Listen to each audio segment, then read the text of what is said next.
guys, welcome back to Irish Footy Vlogs. Welcome back to another Premier Division show. I'm going to look back at the games, particularly on Monday, might allude to some of the games of Friday and give our predictions for the upcoming games this Friday as well. I'll be in United Park or Weavers Park this weekend for Drogheda United and St. Patrick's Athletic on Friday as well for a matchday vlog.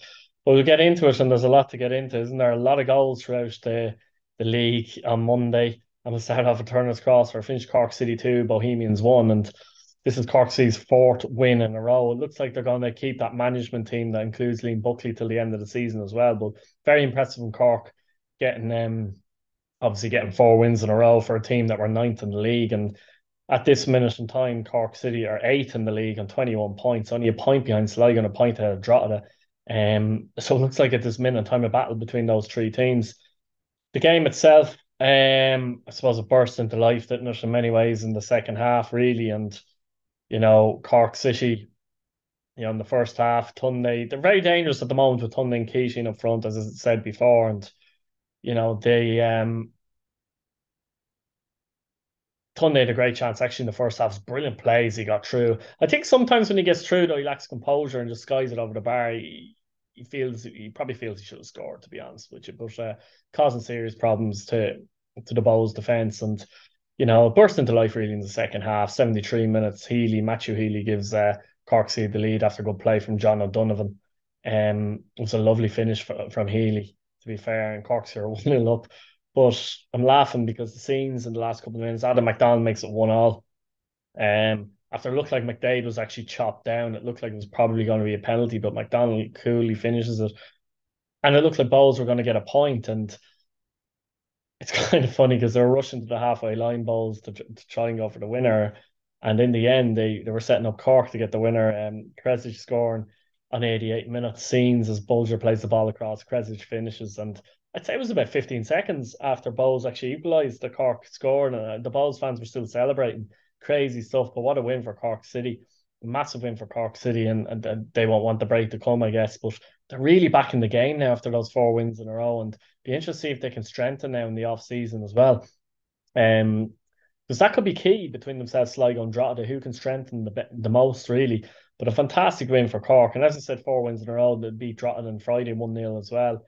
So, or on, wasn't it Friday 1-0 as well? Sorry, they beat Drogheda 1-0 on Friday as well. Yeah, they did, sorry. Sure was at the game.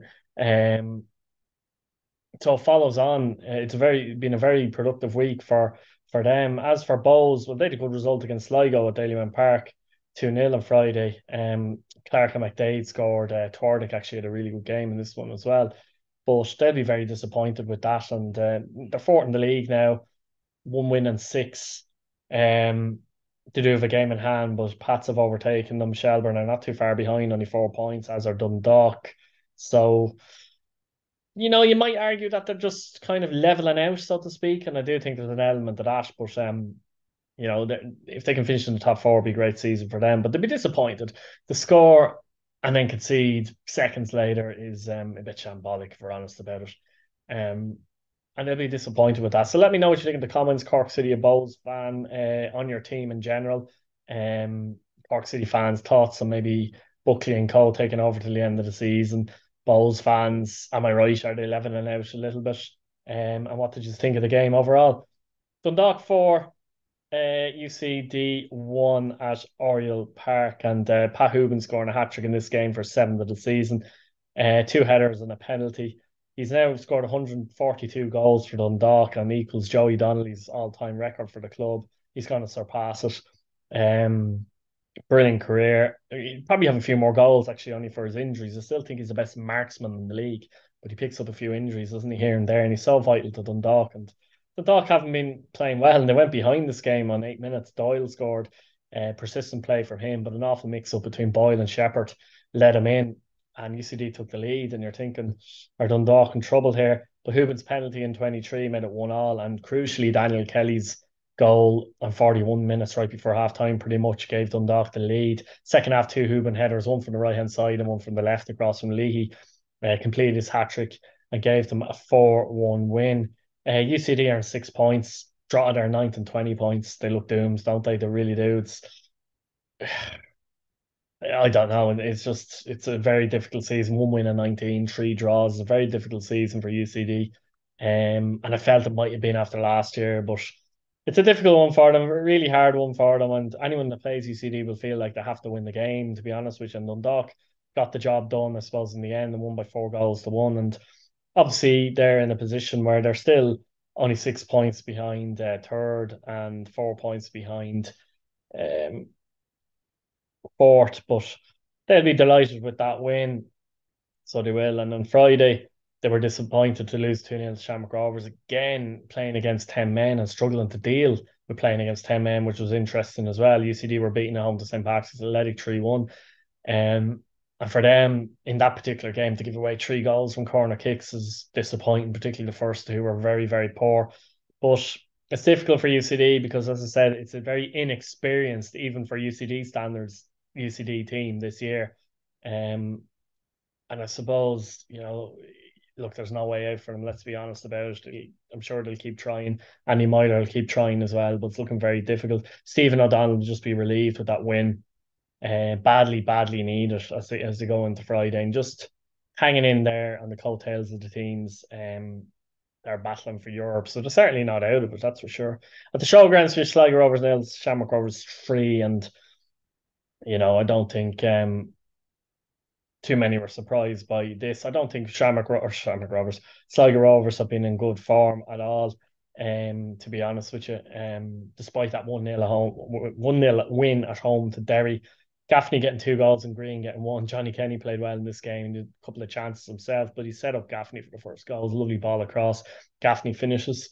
Gaffney does well then to lob McNicholas to make it 2-0 after a good play from Jack Byrne to play him through. It's a lovely finish. And Green scores in the last minute to give the away side, the Dubliners, a big win in the end at Sligo. And that puts Shamrock Rovers 4 points clear at the top of the table after getting a good result and back to winning ways against Dundalk the previous Friday. Sligo, it's a strange one. They've lost 4 of the last 5 now, actually, and that win was against Derry, which would be concerning for Derry, actually. We'll get on to them later. Um, but yeah, disappointing Matt has come back into the team. The goals have started to dry up. I've said when Matt isn't scoring where the goals going to come from. And when he was missing, they weren't really scoring goals. Back in the team now, not scoring goals. They're poor daily mental Friday as well, and the 2-0 defeat, really. You know what I mean? So they'll be disappointed enough. They'll be disappointed enough. And it's strange because I said at the start of the season, I can't remember where I put them. Maybe eighth. I might have had them eighth. And I said I might regret saying they're going to finish that low. But to be honest with you, they're in amongst it, aren't they? They're definitely in a battle for that playoff with Drogheda and Cork City. And, on their day, they can be really good. They're a strange team. But brilliant win for Shamrock Rovers. And, for me, they're clear favourites of the title. The Cork game was a bit of what's the word? Getting 3 players sent off, was if that didn't happen, they probably win that match, you know what I mean? So yeah, they'll be very happy with that, to be fair. And like there's been a lot of goals. The Cork City Bowls game, 3 goals in that game is the least actually goals. Obviously Sligo and Shamrock Rovers 3 goals as well. But yeah, they were the least goals scored in the game throughout the weekend. At Richmond Park, I finished. I was at this one, did a match day vlog. If you didn't see that, check it out. Finished St. Patrick's Day 4, Derry City 1, and this was an outstanding performance by St. Patrick's Leg, to be honest, and it could have been more. Lonergan missed a 1-on-1, Marwell saved. Owen Doyle missed a 1-on-1 where he should have scored. Pats had numerous chances actually where they didn't score. They scored 4 though. McGrath, Jay McGrath took it on. Typical centre back kind of moving into space, stepping in, took a shot, find the back of the net. Mara got a hand to him. Maybe could have done better actually. Owen Doyle did get his goal in 62 minutes when a lovely ball by McGrath over the top and Doyle was in and actually composed himself and finished into the far corner of Mars net. But Kavanagh got one back a couple of minutes later from Derry, unexpectedly, to be honest, because Pats were well on top at this point and made it 2-1. You're thinking, give Derry hope. Will Pats wobble a little bit? But 2 minutes later, Chris Forrester scores a lovely header from a corner from Timmermans to make it 3-1. And Mark Doyle wrapped it up after very good press and actually wins the ball and he ran through a lot to do and he placed it past Mar to make it 4-1.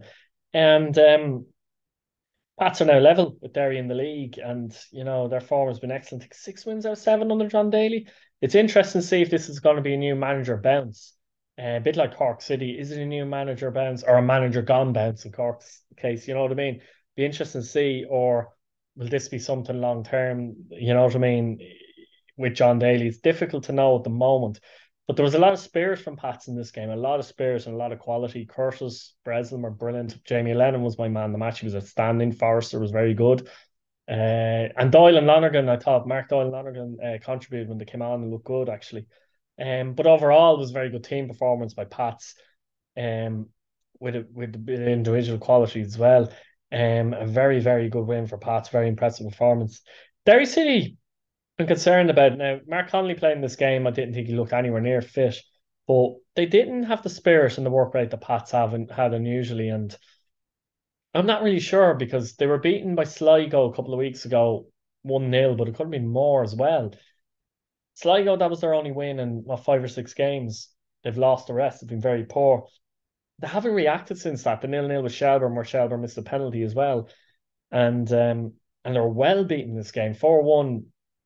You know what I mean? It could have been more really. So from Derry's point of view, I don't know. Is there something wrong there? I don't know. It just doesn't look right to me. I don't know what's wrong, but I don't know. Should Rory Higgins go to three at the back and play two wing backs again because they generally play their best football with that system? But they just look dispirited, to be honest with you. And I don't know. I'd be a bit concerned there. So it'd be interesting to see. The break probably couldn't come quick enough for them, but we'll talk about their game later. But be interesting to see. I mean, the way Derry played in the game, when they had the ball, a lot of it was sluggish, slow passing across the back. Pats let them do it and said, right, fair enough. What are you going to do now? And it ended up with a long punt forward, and Pats weren't playing high, so they could deal with it comfortably. Are they being found out a little bit? I don't know. So, a question for Derry fans: what do Derry fans think in general about my thoughts there in Derry City at the moment? I wouldn't really go into selection issues because it's more of what's up with them on the pitch. Do they seem dispirited to you? Um, do things need to be changed tactically and maybe the formation as well? I don't know. Let me know. From a Pat's point of view, let me know what you think in the comments as well regarding their form at the moment, and how they're going. And can Pats challenge for the title? Maybe as much as a chance at Derry City at the moment. You'd have to say it's hard enough. There's a squad. Redmond and Gravossi are big losses, particularly Redmond. But to be fair, Lewis and McGrath did well in this game, and if they could kind of continue on with that, I don't think Pats need to go out and get a defender in the market if that's the case. Interested to see. Let me know in the comments, Pats fans as well. Shelburne 3, Drogheda United 2 at Tolka Park, and Shelburne have only lost 1 and 10 now and are flying really.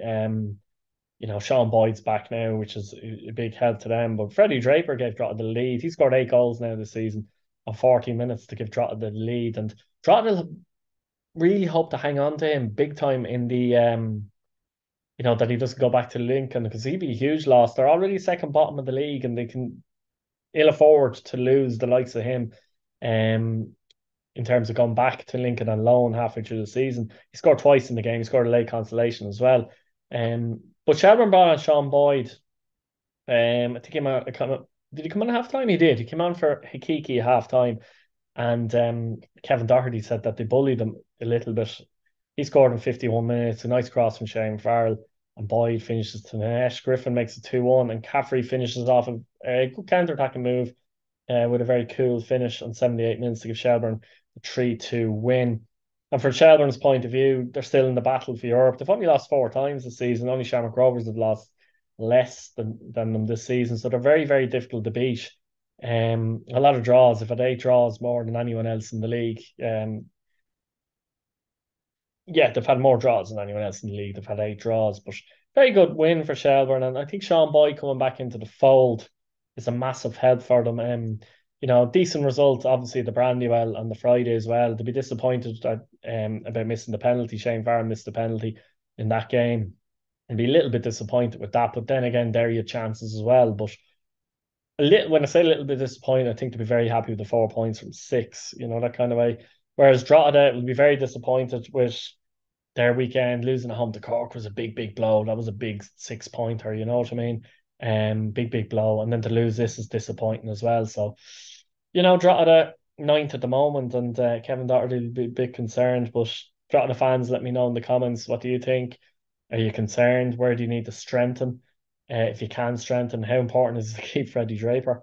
From Shelbourne's point of view, Shelbourne fans, again, let me know what you think in the comments. How happy are you to see Sean Boyd come back into the side? Um, are you basically happy with your season so far?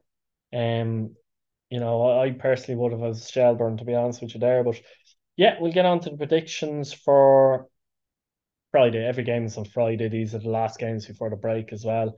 Um, Cork C Dundalk at Turner's Cross, an interesting one. Cork beat them 1-0 earlier on in the season at Turner's Cross.